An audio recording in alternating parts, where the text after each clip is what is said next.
نماز تراویح کب اور کیسے شروع ہوئی؟ روزہ فرض ہونے کے بعد سے اپنی وفات تک کیا رسول اللہ صلی اللہ علیہ وسلم نے ہر سال نماز تراویح کی امامت کرائی؟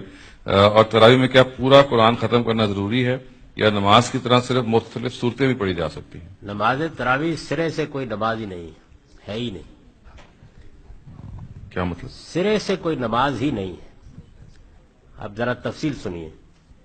ہمارے دین میں 5 نمازیں شب و روز میں فرض کی گئی ہیں ہر مسلمان پر، یعنی 2 رکعتیں فجر کے وقت، 4 ظہر کے وقت، 4 عصر کے وقت، 3 مغرب کے وقت، 4 عشاء کے وقت، یہ ہر مسلمان پر فرض ہے۔ اتنی عبادت اس نے کرنی ہے، خدا کے حضور میں حاضر ہونا ہے، یہ اللہ تعالیٰ کے ساتھ ہمارے تعلق کا تقاضا ہے۔ رسول اللہ صلی اللہ علیہ وسلم پر 6 نمازیں فرض کی گئی تھی، یعنی عام مسلمانوں پر 5 اور رسول اللہ صلی اللہ علیہ وسلم پر 6۔ اس کو قرآن نے سورہ بنی اسرائیل میں بیان کیا ہے، اقم الصلاۃ لدلوک الشمس الی غسق اللیل وقرآن الفجر۔ اس کے بعد کہا ہے ومن اللیل تہجد بہ نافلۃ لک، کہ اے پیغمبر آپ کو ایک چھٹی نماز تہجد کا اہتمام بھی کرنا ہے، اور یہ آپ کے لیے ایک زائد نماز ہے۔ تو رسول اللہ صلی اللہ علیہ وسلم بڑے اہتمام کے ساتھ 5 کے ساتھ یہ چھٹی نماز بھی روزانہ پڑھتے تھے، یعنی آپ پر تہجد کی نماز بھی فرض کی گئی تھی۔ رسول اللہ صلی اللہ علیہ وسلم کی پیروی کے شوق میں مسلمانوں نے بھی تہجد کی نماز پڑھنا شروع کر دی۔ اس کا ذکر بھی قرآن مجید میں سورہ مزمل میں ہے، طائفۃ من الذین معک، یعنی صحابہ میں سے بھی کچھ لوگ اللہ تعالیٰ کہتے ہیں کہ آپ کے ساتھ پڑھنے لگ گئے ہیں تہجد کی نماز۔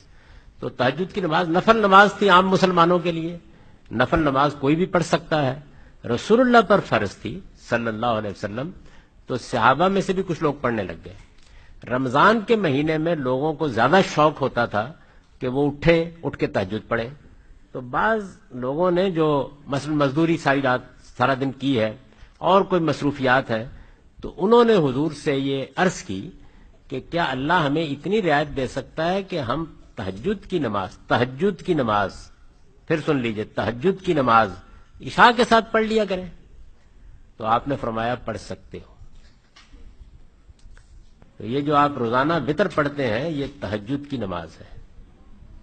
رسول اللہ صلی اللہ علیہ وسلم نے اس کو عشاء کے بعد پڑھنے کی لوگوں کو اجازت دی جو صبح نہیں اٹھ سکتے تھے، یعنی تہجد کے وقت اٹھنا جن کے لیے مشکل تھا ان کو اس کی اجازت دی۔ یہ نماز رسول اللہ کی نماز ہے، اور رسول اللہ صلی اللہ علیہ وسلم یہ نماز 3، 5، 7، 9، 11 اس طرح پڑھتے تھے، یعنی کم سے کم 3 رکعتیں اور 11 تک پڑھتے تھے۔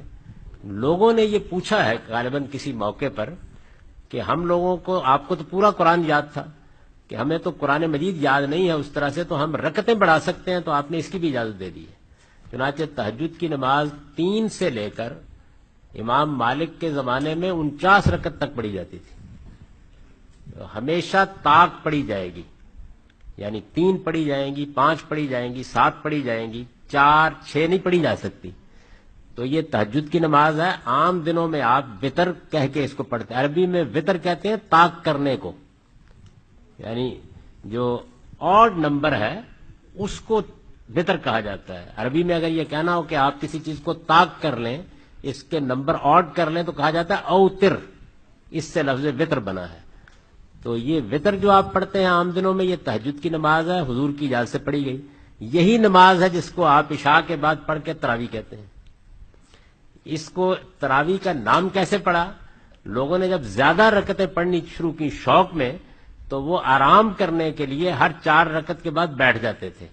عربی میں اس بیٹھنے کو ترویہ کہتے ہیں، اس کی جمع ہے تراویح، یہ نام بھی ایسے پڑا۔ تو یہ اصل میں تہجد کی نماز ہے، یہ ایک نفل نماز ہے۔